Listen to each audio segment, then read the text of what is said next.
Chers amis, nous sommes le 20 septembre 2020.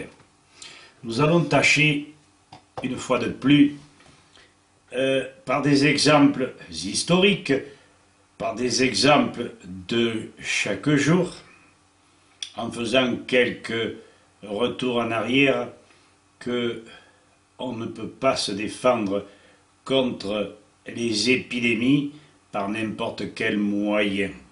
Faut-il encore que nous sachions que s'il y a épidémie, c'est qu'il y a une non-observation des règles de la nature.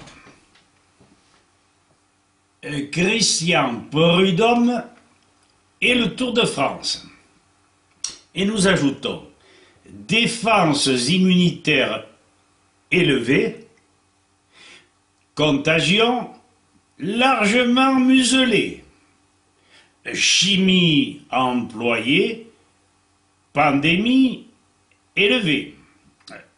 Cher Christian Prudhomme, directeur du Tour de France, vous ne semblez pas accepter le principe rationnel mentionné dans le titre. Ayez des défenses immunitaires fortes, il n'y aura pas de contagion. Port du masque, respect des gestes barrières, interdiction des autographes, distanciation vous semble suffisant pour éviter la contagion. Quelle religion imbécile, funeste. Ainsi les virus virulents, par panspermie atmosphérique, nos propres postillons, seraient les principaux responsables des contaminations.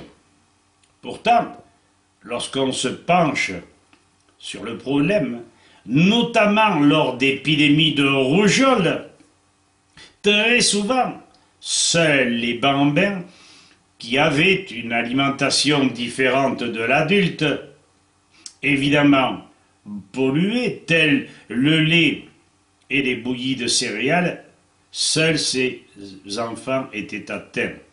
Or, qu'est-ce qui nous permet d'avoir des défenses solides? Réponse, une nourriture saine.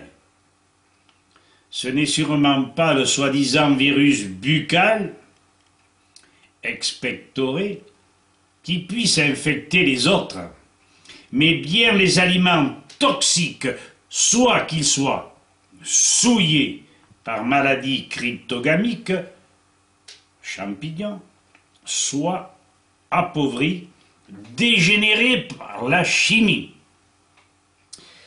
Lors des terribles épidémies comme la peste à Marseille en 1720, les conditions climatiques, disent les historiens, cet été-là, furent exceptionnellement pluvieuses.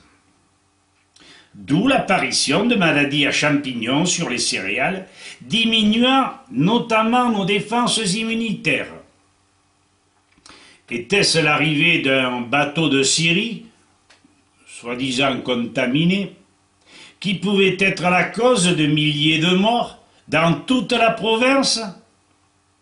Ou l'état général d'une population affaiblie par une certaine disette, aggravée par des conditions climatiques largement défavorables à l'aliment clé à cette époque? Les céréales devenues toxiques par le développement des moisissures, voire préjudiciables à l'état de santé des résidents. Serait-il vraisemblable que le contact humain soit le départ d'une épidémie, plutôt qu'un contexte alimentaire largement mortifère? Enfin, nous ne sommes pas des granivores, les céréales ne sont pas nos aliments d'origine, mais bien fruits et légumes. Nous nous y sommes adaptés à cette alimentation par les céréales, mais pas sans risque dans certaines conditions. Le faux dogme de la contagion humaine pasteurienne a été largement démontré par, entre autres, le professeur Jules Tissot. pour que nous nous intéressions de très près au principal vecteur d'épidémie. L'aliment virus est à cette époque la céréale. Votre pauvre masque, monsieur Prudhomme, non hygiénique, diminue fortement l'inspiration et l'expiration, contrarie nos besoins en oxygène et empêche le gaz carbonique d'être évacué. Vous faudrait-il un dessert?